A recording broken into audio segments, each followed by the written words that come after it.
And welcome back into Open Line. I'm Chuck Long here with Kevin Kennedy from the Kennedy Law Firm. Again, one of the top firms in the entire state of Tennessee. Every time Kevin's here, our phones just light up like crazy. So we are going to get back to the phones.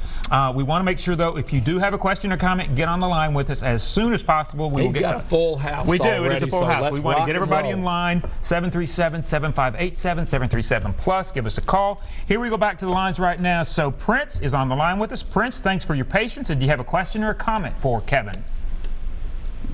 You with us, Prince? Try one more time. Prince, can you hear us? Prince? Okay, we're going to go to the next line right now. Prince, if you can't hear us, you can call us back, and we'll try to get to that call right now. Hello? Oh, are you okay? There you are, Prince. Go ahead. Sorry about that. I'm here. Okay, go ahead with your question, Prince. My question, speaking on insurance, I had an accident. I had a wreck in 2017, and two people were involved, and for like the last 2 years, I've been paying one, but the other guy, he wants to be irrational with trying to work with me, and here lately, I've, been driving, and I'm in court right now fighting driving on revoke, and the judge is giving me time, though, but I'm telling him that in order for me, I made the steps to get my license. I got my insurance. I mean, not my insurance, but I paid my reinstatement. I got to get my insurance, and I have to have SR22, and I have to have my license within those 3 days. But I go to court next month, and I'm trying to explain to the judge, like, hey, I have these other insurance companies that has a hold on my license. Yes. And I'm telling him that I'm thinking about filing bankruptcy. Yes. My lawyer's telling me that they can file a bankruptcy and that they can squash it. And I just want to know that should I go ahead and do it? Now, if they can come back and get me again and try to get my license, I'm not going to do it. And I want to know that if I do that, will it be squashed, or should I just try to work out a deal with these people and try to keep my license? Okay, Prince, you're doing good. Let me explain what's going on. If you have a car wreck and you don't have insurance, the insurance company who paid off, they're looking for subrogation. They're going to come back at you. And they said, well, I don't have the money. He said, okay, well, I'm going to get you a license. I'm going to put a lien with the state. So they've got him jammed up. So what is his options? And a lot of times I like to get to the lawyer when? Right now before I get that lien placed. But irregardless, it's there now. How are we going to deal with it? His options? Shall I talk to them and try to cut a deal? Will a bankruptcy make them lift that lien? Okay, hello, come in. Interpretation. One guy says, well, do we have a right to file bankruptcy? Yes. Will it be discharged? In all likelihood, yes. Do you say absolutely on anything in the law? No.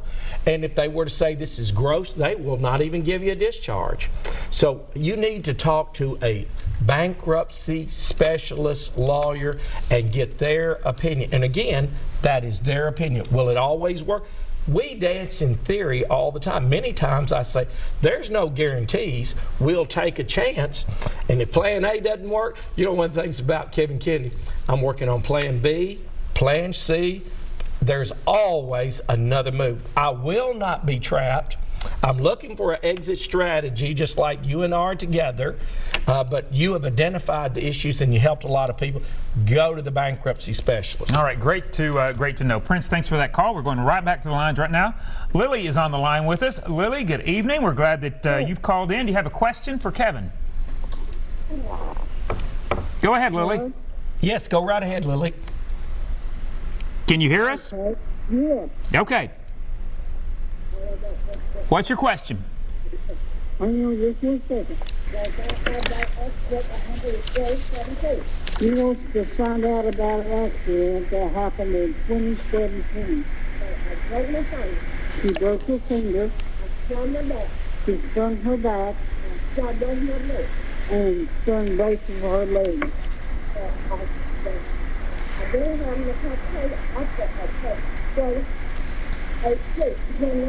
And she didn't have any complications until 2019. Okay. All right. Let me address that just for a second. I know it was hard for the listening audience to hear the question. What I think is going on, there was an incident where she didn't have any symptoms. Of course, they did this operation or whatever in 2017, and then she wasn't aware of it in 2019. There's what's known in Tennessee as a statute of limitations. Also, there's a statute of repose. So I would suggest that you might talk to lawyers about that. In these medical malpractice cases, you've got 1 year. Well, 1 year from what? 1 year from the surgery, or 1 year when I learned of the defect. And we've got tons of cases that argue that all the time. Identify the issues. And so if I were her, I would try not to hard and fast, because even when you talk to insurance, when did you find out? Well, I knew in 2016. Did they love hearing that statement? Yes, they Because they put you on tape and they say, well, I'm sorry, ma'am, but the statute of limitations has run. But I'll bet you if you'd had a skilled lawyer and the lawyer said, well, the surgery was there, that's clear, but she didn't learn, or she was misled by the healthcare professionals, you're going to get better and lead you past. The courts are not going to allow that. Thank you for your question. Absolutely. And once again, that's why it helps to have an attorney who is in the know, yes, that can instruct you on what it's best to say or not to say. Well, look at the lawyer. We've already said, if you go and they tape you, one of the first things I said, have you given a tape recorded statement to the other side? Have you given a tape recorded statement to the hospital? Because the hospital administrator, first thing, he said, we're trying to investigate. Can you tell us what happened? Well, when did you? Because they know these rules and regulations, and here we go. Yeah. And you killed yourself. Remember, 90% of the people, well, I killed him, but now, Kevin, I don't want to go to the pen. Well, you've already admitted to the police. What can we do? Lawyers cannot let people lie. It's unethical. There you go. Good to know. So we appreciate that call, Lily. All right, we're going right back to the lines. Gilbert is on the line with us. Gilbert, we're glad you're joining us this evening. Do you have a question or a comment? Yes, sir. Go ahead. Yes, sir. Thank you for taking my call. Glad to. Are you ready? Yes. Okay. I own a home here in Nashville. Now, for a while, I moved out of town, and I was renting my home to some individuals. All right. Now, I have moved back into my home here in Nashville, and I want to get cable service. But Comcast is saying that there's an outstanding bill, which was because of what the renters owed. And what I want to know is, am I liable for, as the homeowner, am I liable for the bill that they ran up to Comcast and didn't pay? It's a great question. You know, they may strong arm you. They may say, we're not going to install it. But, you know, you have a right not to do business with anyone. But no, I don't think you owe that bill. Someone else ran up. And I think I would go up the chain of command and try to get it resolved that way. And if I didn't, then I would call the Tennessee Consumer Affairs. I'd say, this is not fair. I never signed with this. I'm entitled to get this service. And let some of the state employees, your tax dollars, go to work and correct that for you. Okay, great advice. So hope that helped, Gilbert. Certainly I learned a lot on that one right there. All right, we're going right back to the lines right now. Gene is on the line with us. Gene, we're glad that you're here this evening. Do you have a question or a comment for Kevin? Say it again. Do you have a question for Kevin? Yeah, I got a question. Okay.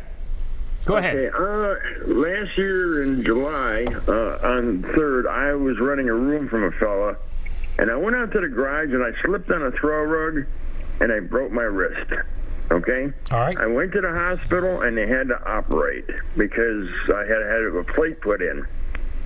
Well, I asked the fellow for his homeowner's insurance number. He refused me. Yes. And I have been looking for an attorney to take this case, and my hands are tied. Nobody wants to take a slip and fall accident. Okay. Well, first off, remember this, and I'm sorry to hear about the risk.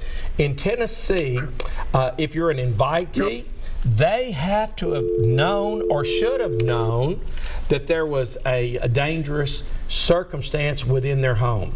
Just because I fall here at Channel 5 doesn't necessarily make Channel 5 liable. They had to be negligent. The proximate cause of that negligent is how I got hurt, and I've got damages. So again, you've got these 4 prongs we've got to prove, and some lawyers say, well, can you prove that?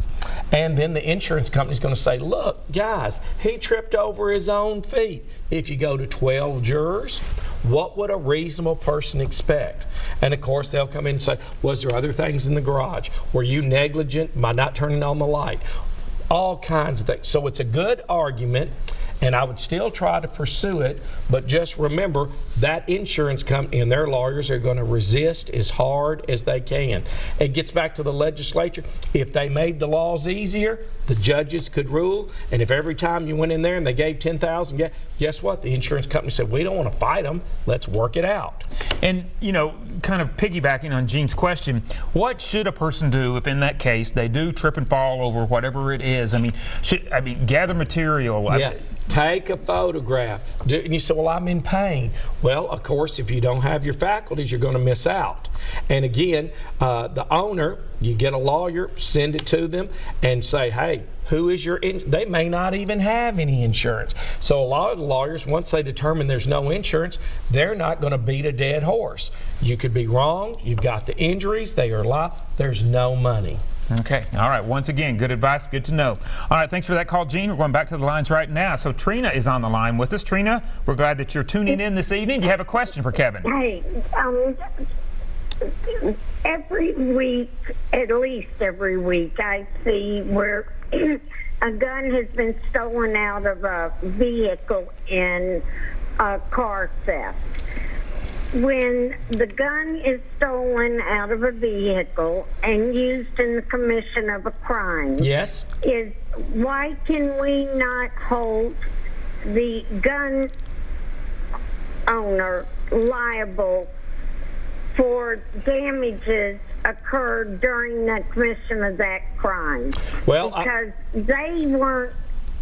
they did not secure that weapon. Yes.